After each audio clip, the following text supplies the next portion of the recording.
Welcome back to another Mackem in the Middle podcast. We're back with another preview podcast after a while with two big games coming up. Obviously, the first of which is at home on Friday night, and the second of which is away to Sheffield Wednesday on Monday night in the playoff semi-final. I'm joined by Joe, who is a Sheffield Wednesday fan. I know you don't like being called Sheffield fans, do you?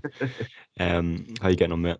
Yeah, I'm good, mate. I'm good. Like I say, just a little bit nervous now. It's rolling round to the time when those nerves do start to kick in a little bit. It does. We'll get straight into it.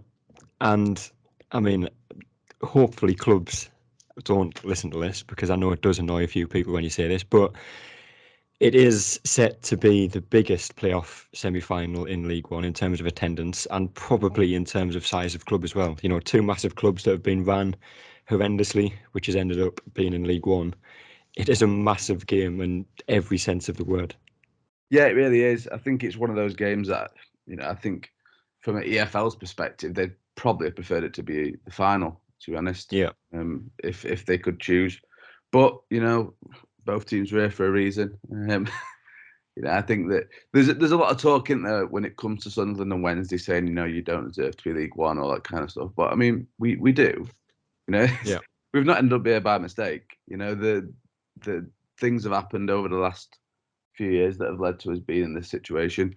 Do we have sort of bigger fan bases, bigger stadiums, bigger histories? All that? Yeah, of course we do. I think, anyone who says otherwise is wrong. But that there are other clubs that have played better football and been run better and all that kind of stuff. And yeah, we are where we are for a reason, unfortunately. But that being said, I'm really excited for these two games because it does feel like, for one of a, maybe it's harsh for other people, but it feels like two proper football clubs, really going at it. And I think one of the things I'm looking forward to is that because of the way the two games have gone, you stuck 5 past us at our place, your place, and we put 3 past you at ours.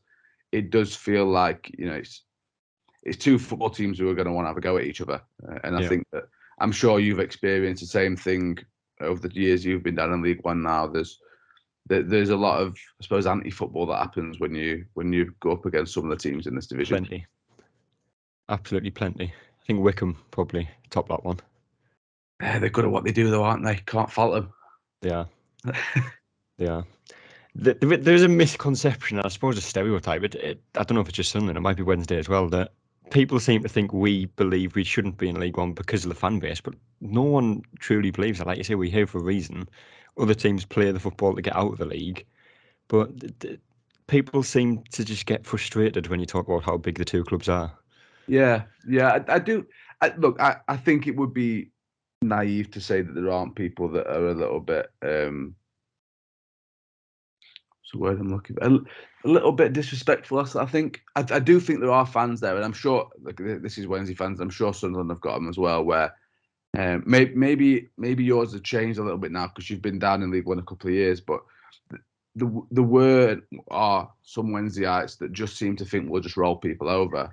Based on we've got good crowd and got a good ground and all that kind of stuff. We've signed good players, even though they were all signed at once at the start of the season. I think we signed like 15 new players, something like that. Yeah, I do think there is an element of the fan base that just do think we're going to roll people over, and it's not that easy, is it? It's not. It really isn't. We've known that for 4 years now. I wish it was only a couple of years we were here. Obviously, talking about the fan base as well, a ticket kind of situation. I think Sunderland have sold 35,000 as of a couple of days ago. It's probably going to be around 42,000 on Friday night, I would guess. And I think Sheffield Wednesday have got 2,000 away tickets. But it is slightly disappointing to see how few away tickets both clubs have given each other when you consider how many would probably take. But like you said to me before we started recording, there is a reason they've done it. Yeah, it's any advantage you can get in it. It really is at this point. You literally will take any little advantage that you feel like you can get over the opposition, and I think that's it. When Wednesday's allocation got released, there was a lot of people criticising Sunderland, but it was always going to be reciprocal. There was never going to be a chance when one team was going to go, yeah, we'll give you 4.5, 5, and you can have 2. Like, it was always going to be the minimum that you can give, and it is a little bit sad. And I think that with Wednesdays, I don't know how it works at Sunderland, but with Wednesdays, I don't know if there's also an element of, with the safety aspect, Wednesday want to sell the bottom of the Leppings Lane end, and I don't know if having a lesser amount of tickets go to Sunderland helps their sort of efforts to get that sold to Wednesday Arts, because you want to get as many of your own fans in the ground as possible, and I get that. But it will be a shame, if we come to both games and there are empty seats that we know could have gone to the travelling fans, because obviously Sunderland and Wednesday have both travelled well all season. Yeah. Moving away from the fan bases and tickets and whatnot, and looking at the form of the two teams, obviously the playoffs this season have probably been, I mean, I should have probably checked this before we started recording, but I'd imagine probably the highest point tally for the top 6. I think it was last week at previous seasons, and I couldn't have seen a season where teams would get 80 points and miss out on playoffs. It's nuts, isn't it? It's nuts the way that I think there's been a massive there's been a massive gap, hasn't there, in terms of the top teams in the league and the bottom teams in the league. Not to say that bottom teams haven't got points over top teams, because mainly us. I'm sure you've dealt with the same thing this season, where you've dropped points to get in games that on paper you think you should be getting a result in, but there has been a bit of a gulf in that sense. And you're right to think that Plymouth could get to the points total that they did and not reach even the top 6. Yeah, is crazy. I think me and my colleague Alex were looking, and the points total that Wednesday had the season that they got promoted out of League One last time, or maybe it was the 2005 season. Anyway, one of the seasons Wednesday got promoted from League One, the points total that they had that year would have seen them finish about 8th this year. Yeah, it has probably been one of the most competitive League One seasons, I think. And I think especially now it gets hard for every season. You've obviously got Derby coming down next season. Obviously they're going through what they are, but they've got a great academy and it'll be a difficult team. They've got Barnsley coming down, Peterborough coming down, who've obviously done well in previous seasons. So whoever doesn't get promoted, because obviously it's going to be one of us that doesn't, it's probably going to be even tougher next season. But looking at the two teams, obviously the form that they're in is respectable. I think Sheffield Wednesday have 4 wins in the last 6, I think 1 defeat, and Sunderland are also unbeaten in the last 13 games. A couple of draws along the way, obviously Rotherham at home, Plymouth away as well. It could have been a very different story had we won one of them games, but we didn't. So it's going to be, although, like we said earlier, Sheffield Wednesday beat us 3-0 away, we beat you 5-0 at home. It's probably going to be a lot closer of a game and a contest than you might possibly think it would be. Yeah, it's going to be a lot less open in it. It's not going to be anywhere near as sort of gung ho as the last 2 games were. It felt with both those games, it felt like the home team sort of got ahead and just ran with it, and things just kind of fell into place for them. I think you were 1-0 up at your place about, was it 10 minutes in or something like that? It was early doors.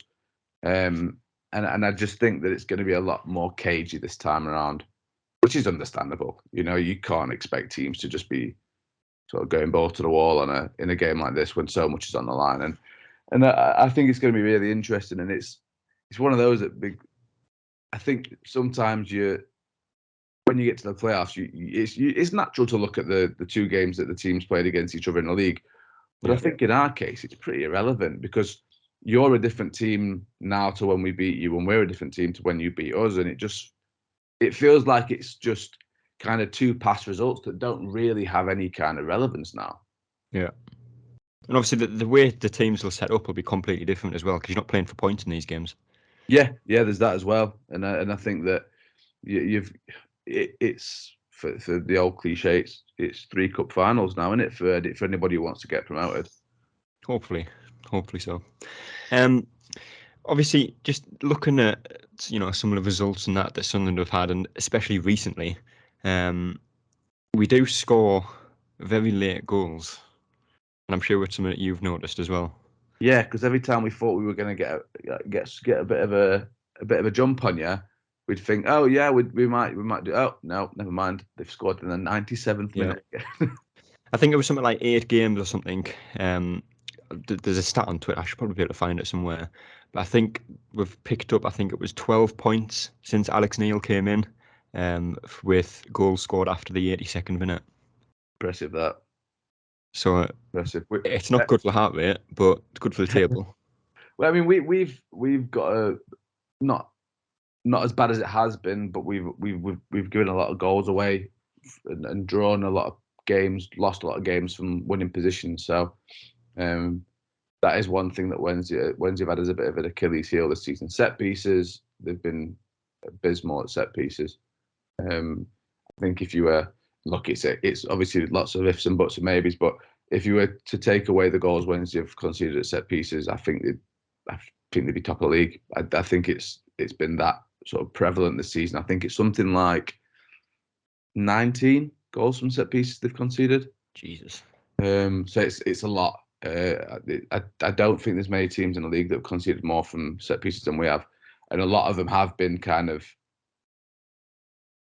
in games that have seen us throw away points because we've been ahead. I mean, looking at sort of in the games recently, there was the Bolton game where we were 1-0 up and conceded a set piece and stoppage time, and it's those games that make you wonder, don't they? Like, I'm sure you've had plenty of them as well, where you take 2 or 3 different results and it's the league table looks very different.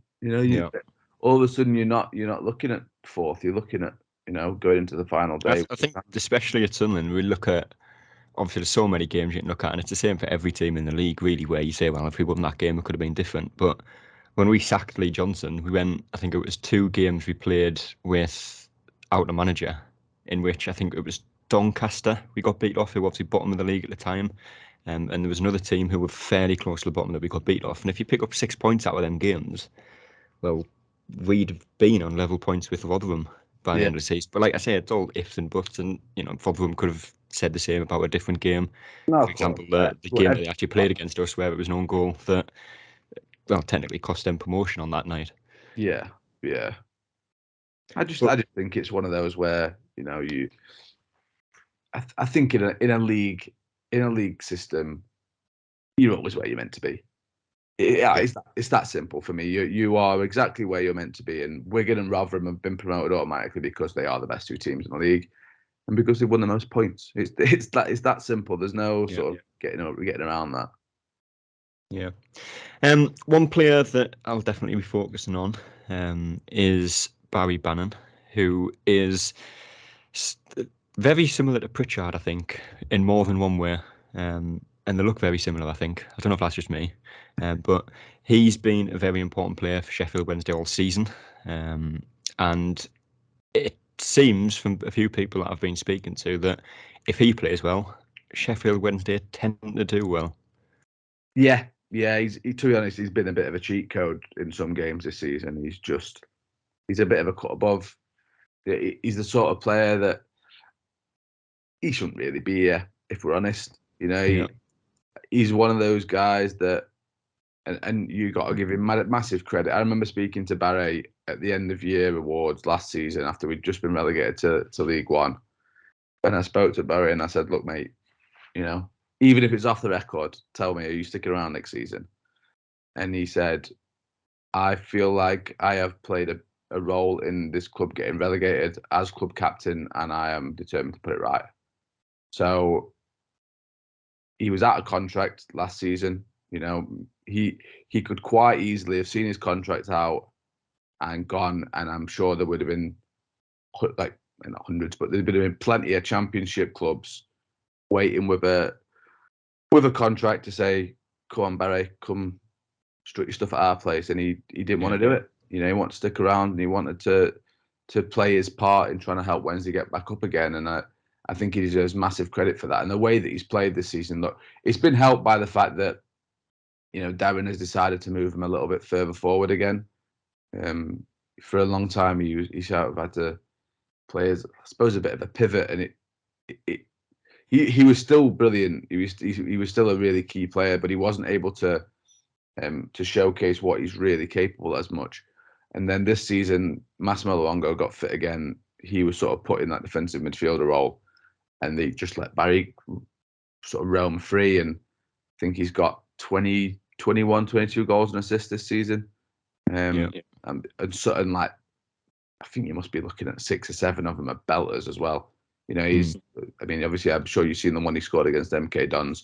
That was the pick of the bunch. But he's so much more than just a sort of a goal scoring midfielder now as well. He's been everywhere, and I think that, you know, the way that he picked up this injury that we're all worried about, the way he picked that up over the weekend was just sort of indicative of the way that he plays. You know, where you're comfortably ahead.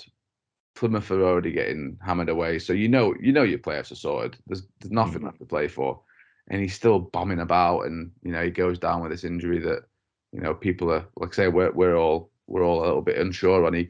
He was holding his hamstring, but he looked to be walking okay when he was doing the sort of lap of honour afterwards. So, you know, we'll just fingers crossed really, because Wednesday have got a better chance of beating Sunderland if Barry Bannan is in the side. There's no doubt about it. Yeah. And I think I would say the same with obviously Nathan Broadhead in the Sunderland team, who did go down with an injury against Morecambe. I don't know whether he's going to be fit for the game, but both of them players, although different positions, obviously Broadhead playing up front with Ross Stewart and obviously Barry Bannan in midfield. If Bannan isn't fit for the game, do you think that changes the way you'd approach the game? Potentially, you know, try and see the game out for a draw to then win it at home? I don't really. I don't know, to be honest. It's tough to say because he's only missed one game this season, so you can't really look back at other games when he's not been there and go, "Oh well, this is how we're going to play." The only plus that I can find from it is that we did win the one game he hasn't played this season, and it was away at Wigan. So yeah, you know, it's not like we can't get results without him in the side.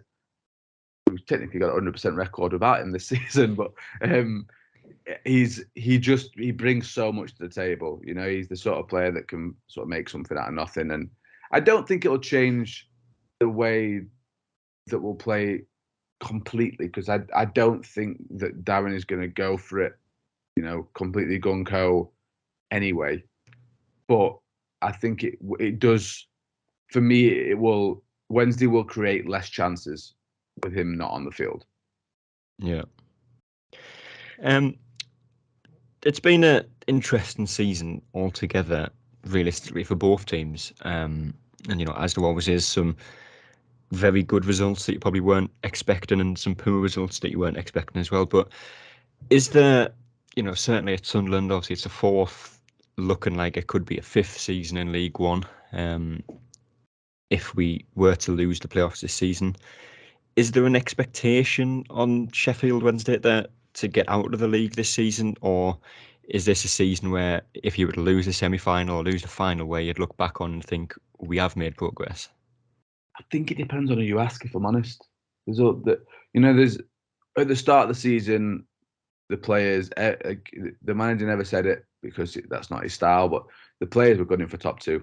That was very, very clear to them. They weren't looking for look, promotion via the playoffs would be seen as okay, but they were going for promotion, and they were hoping to do it by the top 2.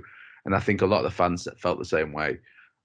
For me, reaching the playoffs, given the season that we've had, given the season that we had last season, I mean, I don't know how much you saw what was going on at Wednesday last season. There was obviously points deductions and unpaid wages. At one point, we had players who were possibly going to walk out because they'd not been paid for months. You know, there was so much happening off the field that it does kind of feel that this season's been a victory, just in the sense of it's been drama free. You know, any complaints that people have had this season have been based on the field stuff, and I think that's testament to Darren on its own. I can only speak for myself, and if Wednesday were to, you know, lose to Sunderland or beat Sunderland, losing the final, I think it would still go down as a solid season, given, you know, at one point we had a wing back and a winger and a striker playing as centre backs because we didn't have any other centre backs available. Yeah. And at one point we were sort of shoehorning strikers in because we didn't have strikers available as well. We had, the manager had COVID. We had to postpone 2 games because of a COVID outbreak at the club. All these kind of things considered, missing out on to finish 4th and sort of narrowly miss out on the top 2. I think it's a respectable enough season. But I do think that the expectation would be huge next year because it's almost like this season's been given us a little bit of leeway. We were under transfer restrictions as well, so there was no money allowed to be spent whatsoever. It was all free transfers and loans. That changes now. All of a sudden, Darren's got a bit more power in the transfer market. You're not getting gazumped by people just based on the fact that they can pay money and you can't. And I think that, like I say, for a lot of people, if they don't qualify this season for the championship, if they don't get promoted, then a lot of people will go, well, we made a go of it. Next season, I think, could be a different story. There will be a lot of expectation next season because there won't be that same leeway given, I don't think. Yeah. Would it be an expectation to get top 2 or, again, just to get back in the playoffs? Because like I said right at the start, again, every season in League One does get harder. You've got the 3 teams that have been in the Championship and have strengthened in the Championship that come down again. It's, again, like I said, it's going to be even harder next season to even finish top 6. I think it's one of those where everybody wants top 2, but if you finish playoffs, it's all right. It's just, I think that's the nature of League One. And I think it's the same in the Championship as well, to be honest. Everyone wants to gun for those automatic promotion places, but it is a slog and it is a long battle. And I look, if you'd say to me at the start of the season, do you want to get automatic promotion or do you want to go up for the playoffs? If you could guarantee me that you win at Wembley, the playoffs, it's the best way to go up. 100%. Yeah. I remember watching Wednesday in the 2005? Yeah, 2005 playoff final. It was in Cardiff, and it still goes down one of the best days of my life because it's just getting promoted on a single game is unbelievable. And because if you could guarantee that you would be guaranteed to win in the playoff final, I would prefer to go up that way than by the top 2. Especially second. At least if you finish first, you can, you're classed as champions and you've got that to sort of go on. But yeah, there's something special about the playoffs, isn't there? I mean, I know that's probably a bad thing to say to Sunderland fans because it is. You have a horrible playoff record. I still remember that goal that we did, the own goal against Charlton in the atmosphere, but then things did quickly turn sour then. But there is nothing better than a winning goal at Wembley, is there? Especially when like I said, Sheffield Wednesday, Sunderland, there'd be 70,000 fans there. Yeah, absolutely. I think it'd be, there's a lot of talk about allocations and all that kind of stuff, but with Wednesday Sunderland at Wembley, you could just split it 50-50 and both teams would sell out. Easy peasy. Yeah, 100%. In terms of the game on Friday especially, kind of put you in the spot here, but how would you expect Sheffield Wednesday to line up for the game? I would pretty much expect the same way they did against Portsmouth, if I'm honest. There's a chance. Look, obviously we've got to wait on Barry and see if he's available, but there's a chance that Harley Dean could come in. He was sort of injured, and they didn't want to risk him for the Portsmouth game. But there's a chance he could come in because I know that you've got some. Ross Stewart's a big aerial threat, and having Harley Dean in there to sort of counteract that is something that I think they tried to do with Shea Dunkley at your place. But Shea got injured early in the game, and that didn't quite work out as planned. But I think that there's a chance it could bring Harley Dean in if he's deemed available, and I think also from a physical perspective that Darren might be tempted to start Callum Patterson up front alongside Theo Gregory. But yeah, I'd be surprised if he made too many changes because I just don't think it's necessary. He's been one to tinker this season. He has changed things around a lot. Some of it's been based on sort of fitness and injury, but you're not keeping anybody for anything now. So if you play your best team when you can and just hope for the best, really. But I think that it'll be a pretty similar lineup. So Bailey, Peacock, Farrell, Liam Palmer. You'll have Jack Hunt as a right wing back, Marvin Johnson as left wing back, Sam Hutchinson, Jordan Storey, Bannan, Luongo, and Byers, and then Lee Gregory and Berry, up front. That's kind of where I think they'd be looking at. I could say that there's a small chance that there is a couple of changes, but it won't be wholesale, that's for sure. Yeah. Last but not least, score predictions for the game on Friday and on Monday. And I'll ask you for 2 for each, because I'll say go with your head and go with your heart for one. To be honest, my head and heart are pretty aligned on this one. I think you'll beat us at your place. I think you'll beat us 1-0. And then I think that it's why I think that having the home leg for us second is such a big deal. Do you think that actually makes a difference, though? Because we had this talk about that. I think it was last week before the Morecambe game that people say there's an advantage there because you know what you have to do, but you know what you have to do anyway. Sunderland know they have to go out and win the home leg, whether it's first or second. Is there really any advantage there? I think the advantage comes because I think it's going to go to extra time. So I think that in my head, where I think these games go is I think you beat us 1-0 at Stadium Light and then we win 2-1 at home.